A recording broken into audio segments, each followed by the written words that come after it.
Students, तो अपन ने last जो अपना वीडियो था उसमें क्या स्टडी किया था, बायोमेडिकल टेक्नोलॉजी के बारे में पढ़ा था। ठीक है, अपनी जूलॉजी का वो क्या था, लास्ट चैप्टर था जो अपन ने कंप्लीट कर लिया था। तो अपनी जूलॉजी में एक यूनिट अपन ने छोड़ दी थी मेंडल वाली। आज अपन इसके बारे में डिस्कस करेंगे। ये अपना 35 का चैप्टर है, मेंडल के आनुवांशिकता के नियम। ठीक है, आनुवांशिकता के बारे में, मेंडल के बारे में आपने पहले भी स्टडी किया होगा 10th क्लास में। मेंडल के आनुवांशिकता के नियम जो है वो दे रखे हैं। तो सबसे पहले अपन बात करेंगे कि आनुवांशिकता क्या होती है, हेरिडिटी क्या होती है। संतति जो होती है, संतति की वो प्रवृत्ति जिसमें वो जनक के समान ही लक्षण प्राप्त करते हैं, वही क्या होती है, आनुवांशिकता होती है। जनक के समान ही संतति के लक्षण किस प्रकार से, अगर एग्जाम्पल के द्वारा अपन समझे तो आपने देखा होगा डॉग जो होते हैं, कुत्ते जो होते हैं वो पिल्ले ही पैदा करते हैं। ठीक है, और जो बिल्लियां जो होती हैं उनके बच्चे भी बिल्लियों जैसे होते हैं। मनुष्य जो होते हैं वो शिशु ही पैदा करते हैं। ठीक है, तो ये क्या होते हैं, संतति के वो लक्षण होते हैं जो अपने जनक के समान होते हैं, जनक के समान उनकी स्ट्रक्चर होती है। इसी प्रकार प्लांट में भी यही होता है। प्लांट जो पौधे अपने होते हैं, उनके बीज अंकुरित होकर अपने समान ही पादप क्या करते हैं, नया पादप विकसित करते हैं। ऐसा कभी हुआ है अमरूद के बीज के ऊपर आम के क्या लगे, फल लगे, या फिर अमरूद का बीज था उसके ऊपर प्लांट जो है वो आम का लगा, ऐसा कभी नहीं होता ना। कुत्ते जो होते हैं वो हमेशा पिल्ले ही पैदा करते हैं, कभी बिल्ली के बच्चे पैदा करते हैं नहीं करते हैं। ये सब की सब चीजें किससे निकल के आती है, आनुवांशिकता से निकल कर आती हैं। ठीक है, जब मेंडल ने इस आनुवांशिकता के बारे में बताया ना, ये बहुत ही पॉपुलर ब्रांच है अपनी आनुवांशिकता की, बहुत ज्यादा। मतलब साइंस जो है, इस साइंस में इतना ज्यादा विकास किया है इस शाखा ने, आनुवांशिकी की इस ब्रांच ने, कि बताया नहीं जा सकता, उसको नापा नहीं जा सकता। आज हर कोई कंडीशन, मतलब अपने जो रिलेशनशिप है वो, मतलब अपने दादा के साथ, दादी के साथ, या फिर चाचा बहन, एक पिता पुत्र का जो रिलेशन है उसके डीएनए के द्वारा अपन पता लगा सकते हैं। क्रिमिनल हिस्ट्री के अंदर विभिन्न प्रकार के क्राइम्स का पता लगा सकते हैं, विभिन्न प्रकार की डिसीज का, डिसऑर्डर्स का अपन पता लगा सकते हैं, आनुवांशिक जो बीमारियां होती हैं उनका पता अपन लगा सकते हैं। मतलब बहुत कुछ कर सकते हैं इसके द्वारा। ठीक है, बहुत ज्यादा पॉपुलर ब्रांच है ये अपने साइंस की। तो आनुवांशिकता आप समझ गए होंगे, संतति जो होती है वो अपने जनक के समान लक्षण क्या करती है, प्रकट करती है। अब यहाँ पर ये तो बात हुई आनुवांशिकता की, हेरिडिटी की। आनुवांशिकी क्या होती है, आनुवांशिकी की अगर अपन बात करें, विज्ञान की वह शाखा या फिर साइंस की वह ब्रांच जिसके द्वारा अपन आनुवांशिकता के नियम एवं वंशागति का अध्ययन करते हैं, वो क्या होती है, वो आनुवांशिकी होती है। ठीक है, विज्ञान की वह शाखा जिसके द्वारा अनुवांशिकता के नियम एवं वंशागति का अध्ययन किया जाता है, आनुवांशिकी कहलाती है। अब यहाँ पर वंशागति नाम आया, वंशानुगति क्या होता है, वंशानुगति मतलब एक पीढ़ी से दूसरी पीढ़ी में जो आनुवांशिक लक्षण क्या होते हैं, स्थानांतरित होते हैं, उसी प्रोसेस को, उसी प्रक्रिया को क्या बोला जाता है, आनुवांशिकी बोला जाता है। आनुवांशिक लक्षण कौन से हो गए, आनुवांशिक लक्षण वो लक्षण होते हैं जो एक संतति जो होती है वो संतति अपने जनक से प्राप्त करती है। ठीक है, यूं मान लीजिए बच्चे जो लक्षण अपने माता पिता से प्राप्त करते हैं, वही लक्षण क्या होते हैं, वही लक्षण आनुवांशिक लक्षण कहलाते हैं। और इस आनुवांशिक शब्द का प्रयोग सबसे पहले बेटसन ने किया था। ठीक है, बेटसन ने किया था, कब किया था, 1905 में, 1905 के अंदर बेटसन ने सबसे पहले आनुवांशिकी शब्द का प्रयोग किया था। और इस आनुवांशिकी शब्द का अर्थ क्या होता है, इसका अर्थ होता है वृद्धि करने से। ठीक है, वृद्धि करना इसका मतलब इस शब्द का अर्थ निकल कर आता है। और ये शब्द जो है ये अपना एक ग्रीक भाषा का शब्द है। एंड मेंडल जो था, मेंडल ने क्या किया था, सबसे पहले आनुवांशिकता के नियमों के बारे में बताया था। ठीक है, मेंडल के बारे में तो आप जानते ही होंगे। मेंडल के कार्यों के महत्व को देखते हुए मेंडल को क्या बोला जाता है, मेंडल को आनुवांशिकी का पिता बोला जाता है। फादर ऑफ जेनेटिक्स किसको बोलते हैं, फादर ऑफ जेनेटिक्स मेंडल को बोला जाता है। और अगर अपन आधुनिक आनुवांशिकी के पिता की बात करें तो आधुनिक आनुवांशिकी के पिता होते हैं बेटसन और पुनेट। ठीक है, तो मेंडल जो है अपन इसके बारे में डिस्कस करेंगे अपने लेसन में। सबसे पहले मेंडल का जीवन परिचय दे रखा है, और मेंडल का जीवन परिचय आपने पहले भी स्टडी किया होगा। ओके, क्योंकि आपने 10th क्लास में आता है मेंडल का जीवन परिचय। तो मेंडल कौन था, मेंडल अपना दादा था। ठीक है, एंड आनुवांशिकी का पिता था। ओके, मेंडल अपना दादा था, ये बात चाहे भूल भी जाना, बट मेंडल आनुवांशिकी का पिता था, ये बात आप लोग भूल कर भी नहीं भूल जाना। ठीक है, क्योंकि ये वो बात है जो आपके आगे तक काम आएगी, यूं मान लीजिए आपकी मृत्यु तक आपके काम आएगी। ठीक है, बायोलॉजी जिस स्टूडेंट्स ने ले रखी है, जीव विज्ञान जो स्टूडेंट पढ़ रहा है और उसने कभी मेंडल के बारे में नहीं सुना, मेंडल का नाम तक नहीं सुना, तो धिक्कार है उस स्टूडेंट के ऊपर। ठीक है, तो आपको जरूर पता होना चाहिए मेंडल के बारे में। मेंडल जो था वो आनुवांशिकी का पिता था। अब इसका जीवन परिचय देखेंगे अपन। मेंडल का जन्म कहाँ पर हुआ, मेंडल को किस प्रकार से इस आनुवांशिकी के पिता की उपाधि प्राप्त हुई थी, ये सब चीजें अपन पढ़ेंगे। तो मेंडल का सबसे पहले अपन डिस्कस करते हैं जन्म कहाँ पर हुआ था। मेंडल का जो जन्म था वो 22 जुलाई 1822 में मोरविया नामक गांव में हुआ था। ठीक है, और एक साधारण माली परिवार में हुआ था। और 1842 में मेंडल ने 2 साल तक फिलोसफी के ऊपर, दर्शन शास्त्र के ऊपर अपनी स्टडी की थी। और सन 1843 में 1843 में ऑस्ट्रिया के ब्रूनो शहर के अंदर एक धार्मिक जो स्थान था, वहां मठ के अंदर पादरी के रूप में उसने कार्य करना शुरू किया। और यहीं से मेंडल को किसकी उपाधि प्राप्त हुई, ग्रेगर की उपाधि प्राप्त हुई थी। ठीक है, इस धार्मिक मठ में जब मेंडल ने पादरी के रूप में कार्य करना स्टार्ट किया था, तो वहीं पर मेंडल को ग्रेगर की उपाधि प्राप्त हुई थी। इसीलिए आपने देखा होगा मेंडल को क्या बोला जाता है, ग्रेगर जॉन मेंडल बोला जाता है। एंड उसके बाद में मेंडल जो था वो वियना चला गया, और वियना में उसने 3 साल तक किसके ऊपर स्टडी की, मैथमेटिक्स, गणित के बारे में, एंड नेचुरल हिस्ट्री, प्राकृतिक विज्ञान के ऊपर उसने अपनी स्टडी की। इसी अध्ययन के बाद में मेंडल ने आनुवांशिकी के ऊपर क्या किया, अपने शोध कार्य किए, और वो शोध कार्य बहुत ही महत्वपूर्ण साबित हुए थे।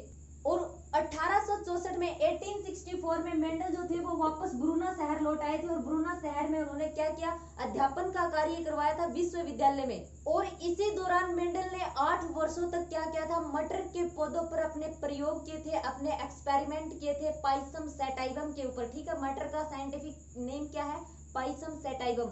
वहीं पर उसने क्या किया, मठ के अंदर उस प्लांट के ऊपर अपने सारे के सारे एक्सपेरिमेंट किए, और अपने इन्हीं प्रयोगों के आधार पर मेंडल ने क्या किया, आनुवांशिकी की इकाइयों की अवधारणा को प्रस्तुत किया। मेंडल जो था उसने ये बताया कि जनक से संतति के अंदर कुछ ऐसी इकाइयां संचारित होती हैं, वंशागत होती हैं, जो उनमें विशिष्ट लक्षणों के लिए वो महत्वपूर्ण होती हैं। ठीक है, वो इकाइयां जो जनक से संतति में वंशानुगत होती हैं, वो इकाइयां ही क्या होती, उन इकाइयों की वजह से संतति में क्या होते हैं, सामान्य और विशिष्ट लक्षण होते हैं। और मेंडल जो था, उस मेंडल ने अपने जीवन में क्या किया, 30,000 मटर के पौधों पर अपने एक्सपेरिमेंट, अपने प्रयोग किए।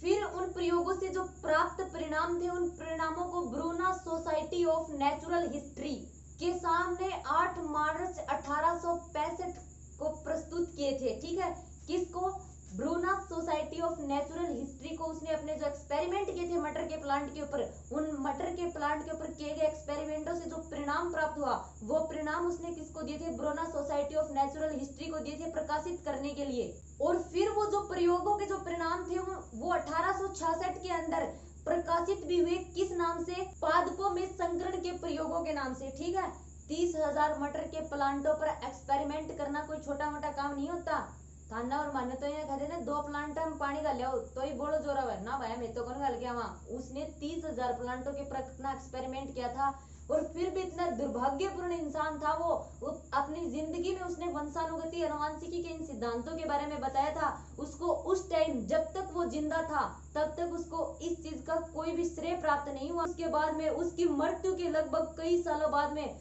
34 वर्षों के बाद में 3 साइंटिस्ट थे। उन 3 साइंटिस्ट की वजह से क्या हुआ था, मेंडल के कार्यों को वापस से क्या मिला था, नाम मिला था। मेंडल के उन कार्यों को प्रमाणिकता मिली थी, और उनकी मृत्यु के बाद ही उनको नोबेल पुरस्कार से सम्मानित किया गया था। ठीक है, ऐसा जीवन था मेंडल का। और वो 3 साइंटिस्ट कौन थे जिन्होंने ये महान कार्य किया, जिसकी वजह से आज मेंडल को जाना जाता है। 1900 की सन के अंदर हॉलैंड के ह्यूगो डी व्रीज, जर्मनी के कार्ल कोरेंस, ऑस्ट्रिया के एरिक वॉन शेरमार्क। ठीक है, ये 3 साइंटिस्ट थे। इन 3 साइंटिस्टों ने क्या किया, मेंडल के भूले हुए प्रमाणों को वापस से प्रमाणिकता दिलाई। और मेंडल के जो ये आनुवांशिकता के जो ये नाम थे, इनको किस नाम से जाना जाता है, इनको मेंडलवाद नाम से भी जाना जाता है। ओके, तो ये तो हो गया मेंडल का जीवन परिचय। अब अपनी बुक का एक क्वेश्चन है, आपने पहले भी इस क्वेश्चन के बारे में सुना होगा, 10th क्लास में भी जरूर आया होगा। मेंडल ने अपने प्रयोगों के लिए मटर के पादप का ही क्यों चुनाव किया, उसके कुछ रीजंस आपको देने होंगे, कुछ कारण आपको बताने होंगे, ये इंपॉर्टेंट भी है।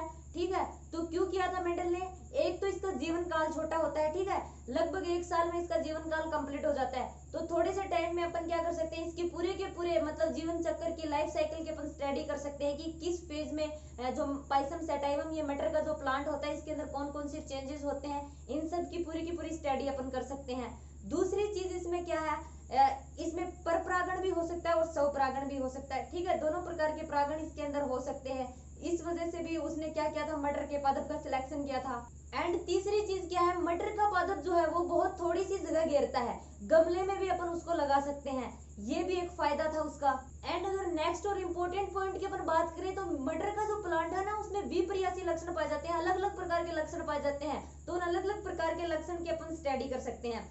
यहाँ पर अपन आगे अपना नेक्स्ट पॉइंट यही है, वो अलग अलग प्रकार के विपर्यासी लक्षण कौन से हैं उनके ऊपर अपन स्टडी करेंगे। वैसे जो अपना मटर का प्लांट होता है ना, उस मटर के प्लांट में 34 विपर्यासी लक्षण पाए जाते हैं, लेकिन मेंडल जो था उसने कितने लक्षण सिलेक्ट किए थे, 7 लक्षणों पर उसने अपनी स्टडी की थी। 7 लक्षण कौन कौन से थे, अपने जो मटर का प्लांट होता है उस मटर के प्लांट की हाइट, उसकी पादप की ऊंचाई, पादप की ऊंचाई से क्या मतलब है, उसमें प्रभावी, आप जैसे कि आप लोग जानते होंगे मेंडल का जो एक्सपेरिमेंट है अनुवांशिकता में, उसमें प्रभावी और अप्रभावी प्लांट आते हैं। प्रभावी जो अगली पीढ़ी में जिसके लक्षण दिखाई देते हैं, अप्रभावी जिसके लक्षण दिखाई नहीं देते। तो प्लांट की हाइट, पादप की ऊंचाई के बेस पर 2 लक्षण आते हैं, एक तो बोना और एक लंबा।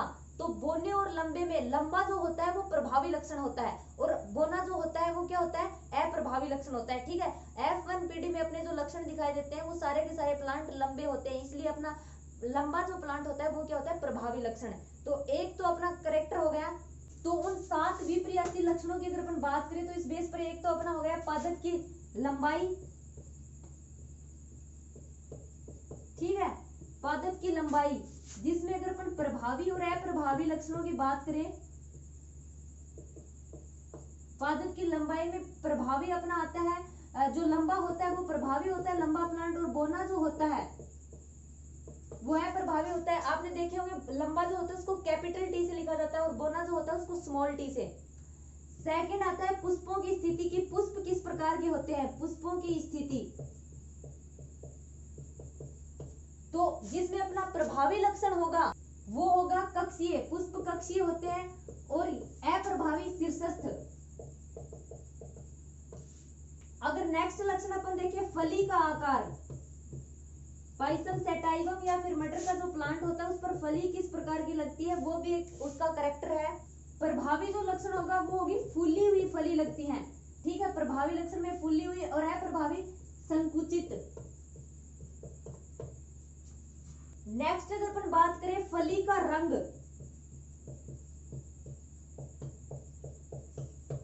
तो इसमें अपना हरा जो होगा वो प्रभावी होगा और पीला जो होगा वो अप्रभावी। नेक्स्ट अगर अपन देखें बीज का आकार,